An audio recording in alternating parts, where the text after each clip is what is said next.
Okay, so guys, as Gary said, valuing your business is pretty subjective. Ultimately, it's a subjective arrangement. We can give you all the formulas in the world, but it's whether or not a buyer is prepared to pay the price. However, there's things we can do to attract a premium. Right? There's a few variables there we can do that people will look at and go, yeah, this is actually worth more for these reasons. So you'll see this on page 9. And we can exceed industry. The first thing is exceed industry norms and key metrics. So if you can show that you have, for example, a disproportionately high number of new leads coming through the door every week because of your marketing, that's worth something to a future purchaser, because it makes sense that they can continue that marketing and keep those people coming through the door. If you can demonstrate that your scripting and your conversion rate is very high, and you can teach the new owner that, and the scripts produce that, then that's going to add into the value. You can show the number of consults is higher than normal, or higher average dollar sale than normal. You can show and demonstrate the lifetime value of the client is higher than normal. In other words, every client that Peter sees invests in a $1,700 restoration program as opposed to a $100 consult.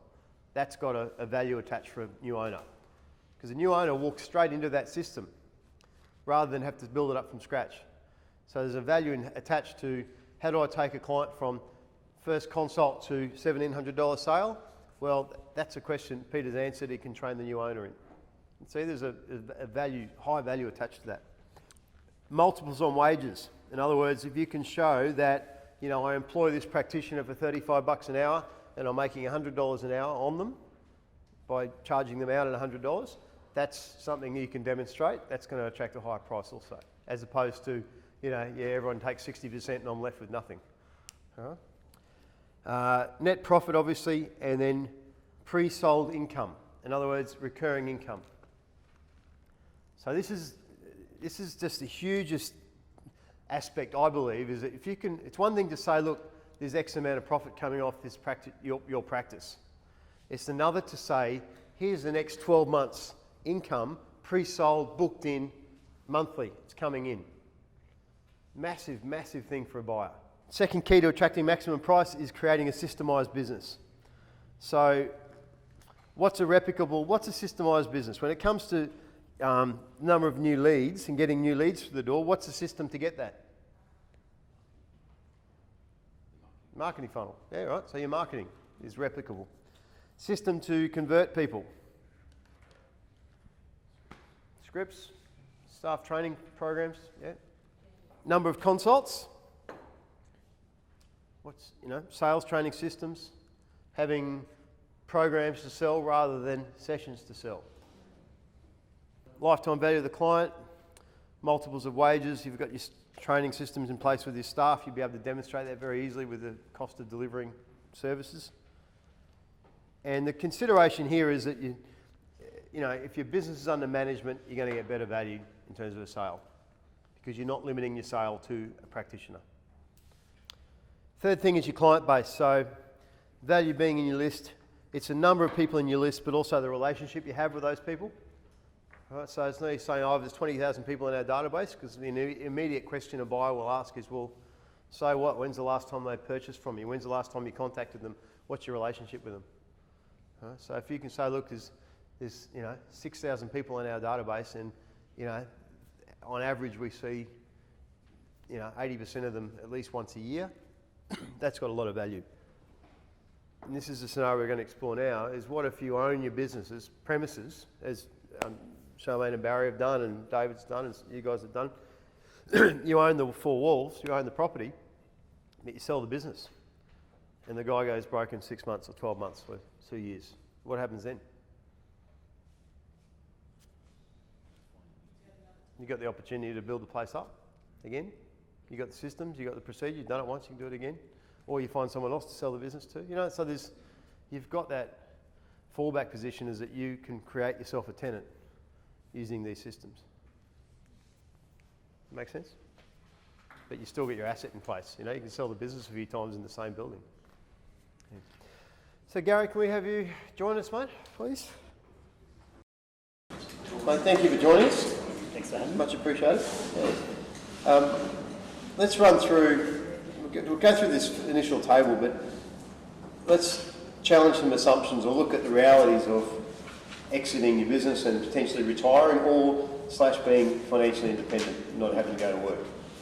So, do you want to run us through this on page, what are we on? Page 13? Page 13. Just before we dive into that, I was just going to make some general comments about superannuation, and it may not be a current part of your business structure, but it probably should be, and it's definitely a tool that you should be using as part of your overall wealth creation.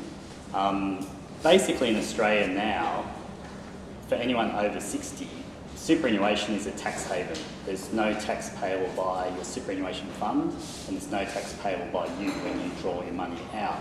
So it's, and I mean, laws can change, but at the moment, the aim should be to try and get as many of your assets as you can into your super for retirement down the track. And working with super within your business is a good way of doing that, because you can really maximise what you're putting in as part of your overall business structure. And a couple of years ago, the government made some major changes to superannuation, where self-managed funds, they now allow them to borrow money to buy property and shares and assets. They were never able to borrow money, and that change has been huge, because it means that, like individuals' negative gearing, I don't know if any of you have bought properties, investment properties personally, it now opens that up to superannuation funds, and it just means that you can multiply your wealth because of the gearing aspect. You know, you only have a certain amount, you borrow more to buy a large asset that then becomes worth a lot more for your small input. So super funds being able to borrow for business people is a really, really good tool, because it means that you could perhaps look at buying your own commercial premises in your super fund rather than buying it personally, and you rent basically your own premises from yourself. Another good advantage of that is superannuation is probably the only area now that is still purely sort of asset protected. So if you were sued or you are declared bankrupt, your superannuation is actually quarantined. They can't access that. So if you have your assets, or part of your assets within your super fund, it gives that extra level of asset protection that you may not have if you just own it personally. So basically, business property or commercial premises is really the only property that your super fund can own and you actually make use of, rent it, lease it. If your super fund owns a residential property, you can't rent that property from the super fund, or your relatives can't. It has to be completely arm's length. But commercial property, which is why it's really good for business people, you can actually rent your own commercial premises from your super fund. And I'm not saying do it exclusively from personally as well. It's just an extra thing you can look at. And we will run through an example in a little bit where I compare buying something personally to buying a new super fund, and just show some benefits. So the schedule on page 13 is just to give you some idea of how the current superannuation system works. So I'm just saying, if you're age 60 now and you've got $1.5 million in your super fund, how long is that money going to last, and depending on how much income you want to have to live on each year. I've just made some assumptions of, say you're earning a 5% return on that money, which is fairly conservative. Under the current rules, when you're drawing a pension out of your fund, you have to draw a certain minimum amount out. The government sets the rules, and that's what that pension factor is down the page, the 4%. As you get older, the percentage increases, because basically the government wants you to spend your money before you go on to their age pension. So they want you to take more and more out as you get older and older. Based on $1.5 million at age 60, you have to draw $60,000 out of your super fund. But what I've said in this schedule is you may want to have $100,000 a year income to live on. There's no maximum that you can take out. So even though you've got to take a certain minimum, you can take as much as you want out of your super fund. So the additional income you need to take is $40,000 to come up with your $100,000 pension to live on. Now that's tax-free to you, And also the $75,000 that the super fund's earning is tax-free to the super fund. So that's where this whole super environment is tax-free once it's paying a pension to its members. And that's the real beauty about using super for your future. So this schedule just runs through, if you're going to earn 5% a year and you want to take $100,000 out of your fund, how long is that money going to last? And it runs down to, I did it down to age 85. So 25 years of earning 100 grand a year, tax-free, and you've still got a couple of $100,000 in your fund at age 85. So it was purely just illustration for you to sort of, for your own planning, what sort of income you may want to have in retirement, to give you some idea of how much you may need to have in your fund to assist that or support that. If you just go over to the next page, on page 16, this is just to sort of show you how making regular contributions to your super can actually really affect the balance that you've got in there. So the first schedule is just, if you've got $100,000 in your fund right now, and you don't do anything to that, assuming just a 5% return, which again can be pretty conservative. Super funds have been doing okay since sort of the GFC over the last couple of years, generally between 7 and 10%. But overall, 5% is fairly conservative. If you did nothing with your $100,000, in 10 years' time, it would be worth $162,000. The second schedule is if you just put in your $25,000 a year contribution, which is the amount that you can put in and claim a tax deduction for under the current rules. You can put more into your super fund, but everyone's limited to claiming $25,000 as a tax deduction at the moment, up to age 60. So if you put $25,000 a year in for the next 10 years, your $100,000 becomes nearly $500,000. So that shows sort of the compounding effect of obviously the interest and the 25 grand being in there. The other good thing about that is, depending on your personal tax rate, if you're making a $25,000 super contribution and getting a tax deduction at nearly 40%, your super fund only pays 15%. So it's saving you, 25% on $25,000 in tax. So it's a good tax benefit as well as, future savings for your retirement. Can we just put this in context now? The questions at the bottom of that page 16 is, given that strategy there, which is, make money out of your business, throw it into super every year, compound it, etc. The question is that going to do the job for you? From where you're at now to where you need to be, can you see that's going to be enough, or is there something else we need to factor in? Is there another strategy you need to add on to this to give some leverage to it? Because I guess where we're leading to next is looking at buying and selling clinics, selling your knowledge, owning multiple clinics in order to give this some leverage. That's the next part of the equation, so that's what I want to check in on. Okay.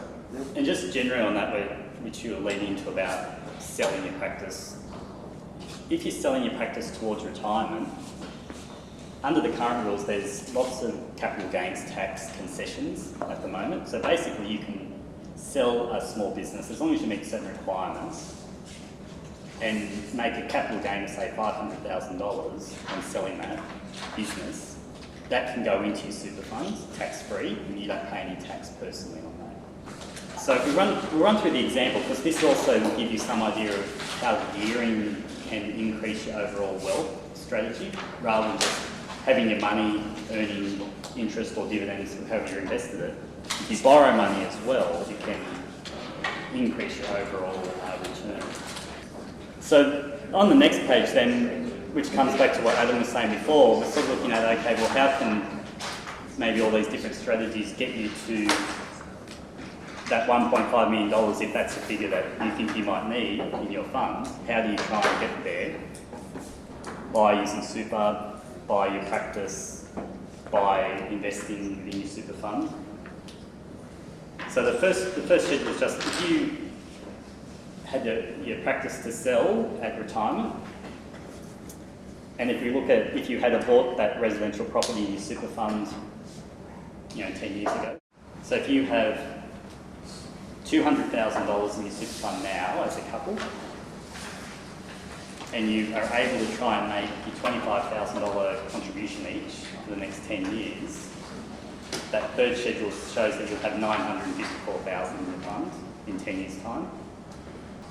If we go back over to where we just were, if you sold your practice for $200,000 and put that money into your super fund,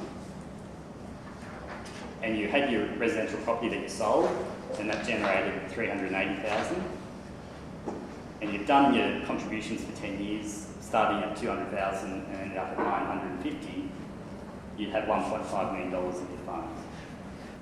And then the second example, which is just going on to what Adam's going to talk about more, is with replication. If you had a second practice that you're able to sell, it's just obviously doubling the sale proceeds and doing the exact same thing. So if you're a couple and you had $200,000 in super, and you're able to sell 2 practices in 10 years' time for $600,000, you could have nearly $2 million in the super fund, just with these sort of illustrated examples. So none of this is hard and fast. It's just an illustration to just sort of show you what you can do and give you some ideas about what possibly you could think about, talk to your advisors about, see if any of this works for you and works within your business structure. Awesome, Gary. Thanks, mate. In terms of your 10-year plan, it's a long game at the moment. How many strategies do we have available? Right, so what have we looked at so far? What are the options in terms of growing wealth, long-term planning? Number 1, selling your practice. Yep. What else? So, making lots of money in your practice so you can put 25 to 50k a year into your super. Yeah. So, increasing cash flow into